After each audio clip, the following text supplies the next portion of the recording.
A Bíblia falada e comentada. Quando ele desceu do monte, grandes multidões o seguiram. Um leproso, aproximando-se, adorou-o de joelhos e disse: Senhor, se quiseres, podes purificar-me. Jesus estendeu a mão, tocou nele e disse: Quero. Seja purificado. Imediatamente ele foi purificado da lepra. Em seguida Jesus lhe disse: Olhe, não conte isso a ninguém. Mas vá mostrar-se ao sacerdote e apresente a oferta que Moisés ordenou, para que sirva de testemunho.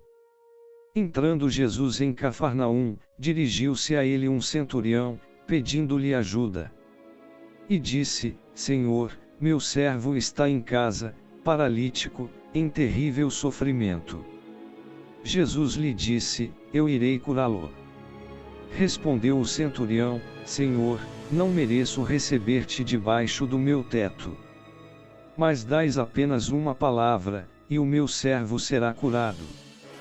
Pois eu também sou homem sujeito à autoridade, com soldados sob o meu comando. Digo a um: vá, e ele vai, e a outro: venha, e ele vem.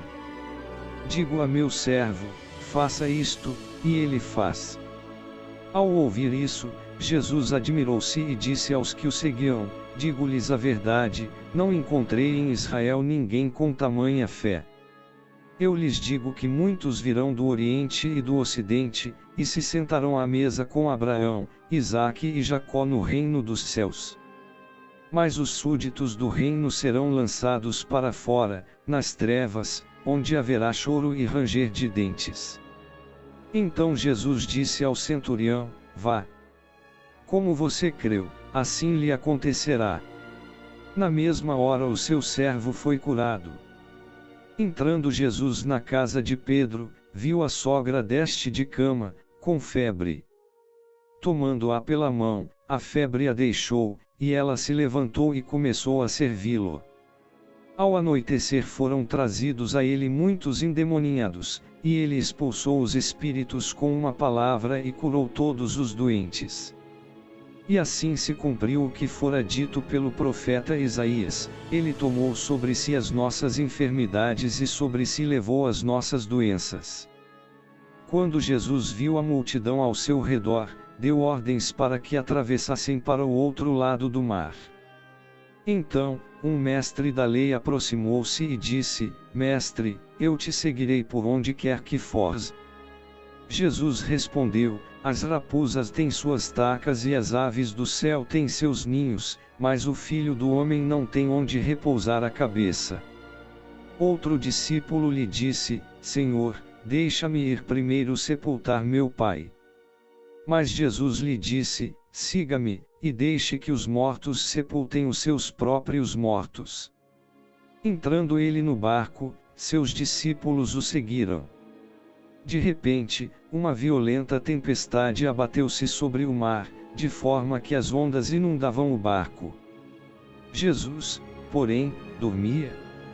Os discípulos foram acordá-lo, clamando: Senhor, salva-nos! Vamos morrer. Ele perguntou: Por que vocês estão com tanto medo, homens de pequena fé? Então ele se levantou e repreendeu os ventos e o mar, e fez-se completa bonança. Os homens ficaram perplexos e perguntaram: Quem é este que até os ventos e o mar lhe obedecem? Quando ele chegou ao outro lado, a região dos Gadarenos, foram ao seu encontro dois endemoniados, que vinham dos sepulcros. Eles eram tão violentos que ninguém podia passar por aquele caminho. Então eles gritaram: Que queres conosco, Filho de Deus? Vieste aqui para nos atormentar antes do devido tempo. A certa distância deles estava pastando uma grande manada de porcos. Os demônios imploravam a Jesus: Se nos expulsas, manda-nos entrar naquela manada de porcos. Ele lhes disse: Vão. Eles saíram e entraram nos porcos, e toda a manada atirou-se precipício abaixo, em direção ao mar, e morreu afogada. Os que cuidavam dos porcos fugiram, foram à cidade e contaram tudo, inclusive o que acontecerá aos endemoniados. Toda a cidade saiu ao encontro de Jesus, e quando o viram, suplicaram-lhe que saísse do território deles. Comentário de Mateus 8. A lepra, como é o SIDA hoje, era uma enfermidade temida porque não havia padre conhecida. No tempo de Jesus, a palavra lepra denotava várias enfermidades similares, e algumas delas eram contagiosas. Se uma pessoa a contraía, o sacerdote o declarava leproso e o afastavam de seu lar e cidade. Enviavam-no a viver em uma comunidade com outros leprosos até que se recuperasse ou morrera. Quando o leproso rogou ao Jesus que o sanasse, Jesus lhe aproximou e o tocou, ainda quando sua pele estava coberta do temido mal. Como a lepra, o pecado é uma enfermidade incurável, e todos o temos. Solo o toque curador de Cristo pode milagrosamente pôr a um lado nossos pecados e nos restaurar para que possamos viver em plenitude. Mas primeiro, ao igual ao leproso, devemos reconhecer que não podemos nos curar nós mesmos e pedir a Cristo sua ajuda salvadora. A lei demandava que ao leproso sanado o examinasse o sacerdote, Levítico 14. Jesus quis que aquele homem de primeira mão desse a conhecer sua história ao sacerdote, de maneira que pudesse provar que sua lepra tinha desaparecido totalmente e que portanto podia voltar para a sua comunidade. O centurião pôde ter deixado que muitos obstáculos se interpor entre ele e Jesus, como o orgulho, a dúvida, o dinheiro, o idioma, a distância, o tempo, a autossuficiência, o poder ou a raça, mas não o fez. Se não permitiu que essas barreiras lhe impedissem de aproximar-se do Jesus, nós tampouco devemos permiti-lo. O que o afasta a você de Cristo? Um centurião era um militar de carreira no exército romano que tinha uns 100 soldados sob seu mando. Os judeus odiavam aos soldados romanos por sua tirania e desprezo. Entretanto, a fé daquele homem maravilhou ao Jesus. A fé genuína daquele odiado gentil envergonhou a piedade estancada de muitos judeus que eram líderes religiosos. Jesus disse à multidão que muitos judeus religiosos, que poderiam formar parte do reino, seriam excluídos por ter perdido sua fé. Estavam muito obstinados às suas tradições religiosas, ao grau que não podiam aceitar a Cristo e sua nova mensagem. Devemos tomar cuidado em não nos encerrar em nossos costumes religiosos ao ponto de esperar que Deus obre sozinho em certas formas.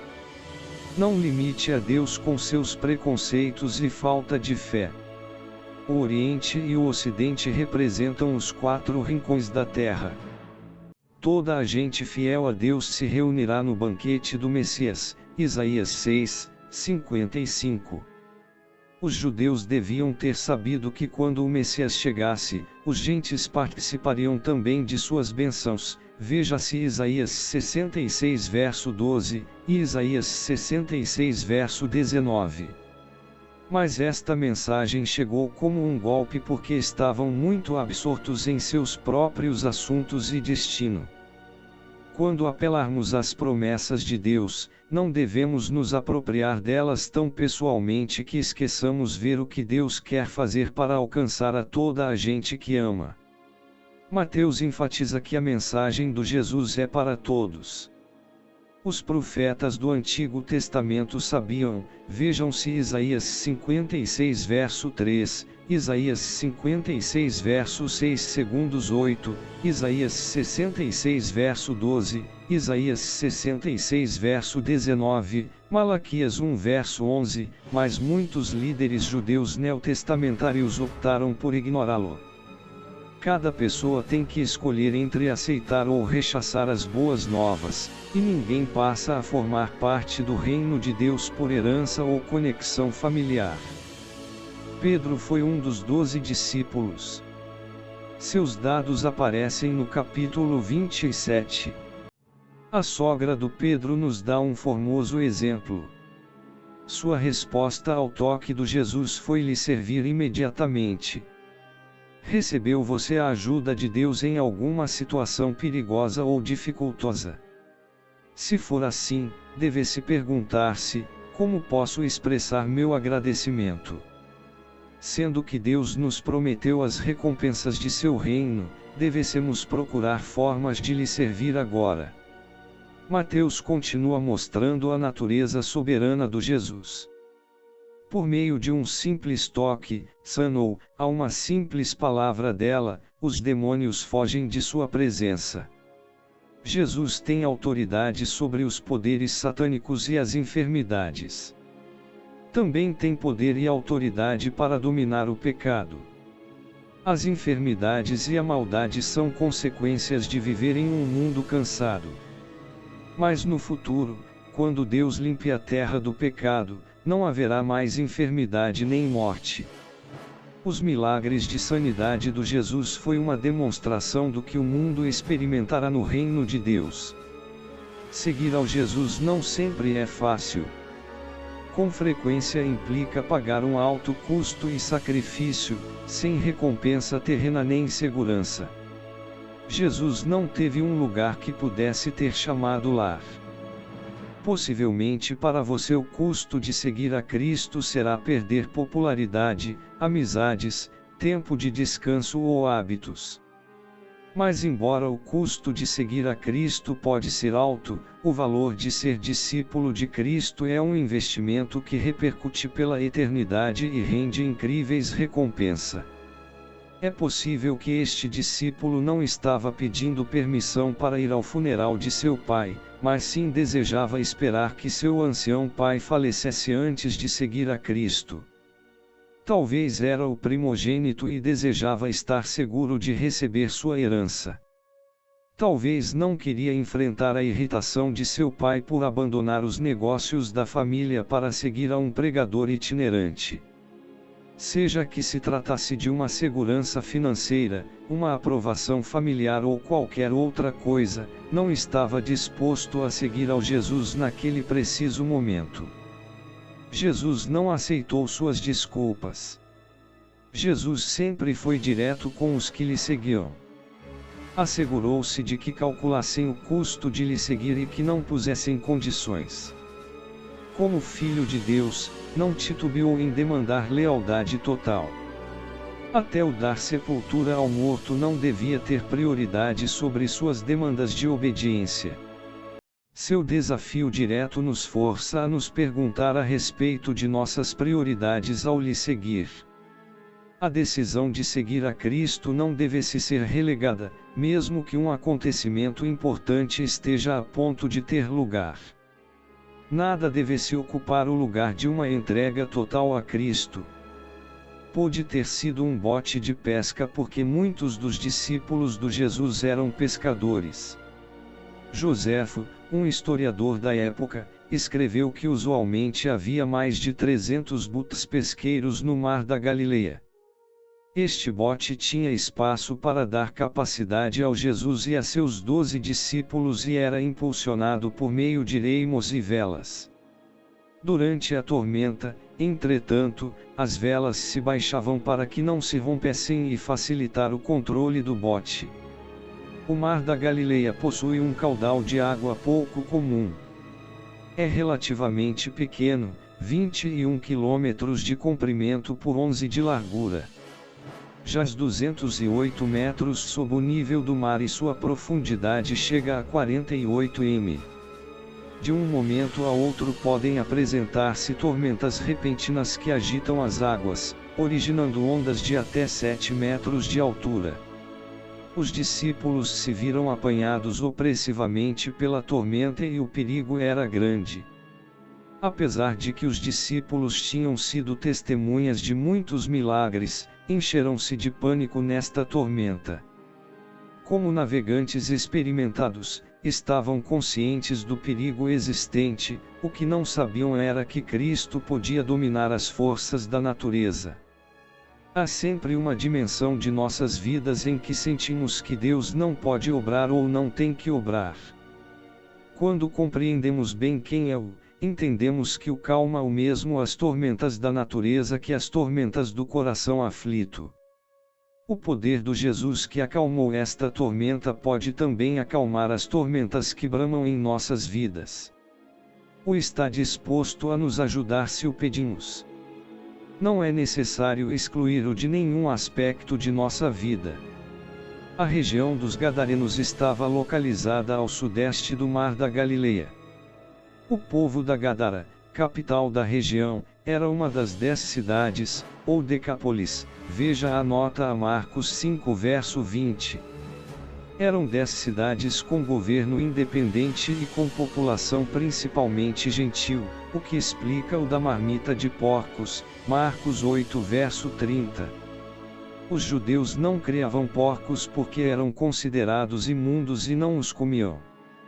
Esses endemoniados estão sob o controle de um ou mais demônios.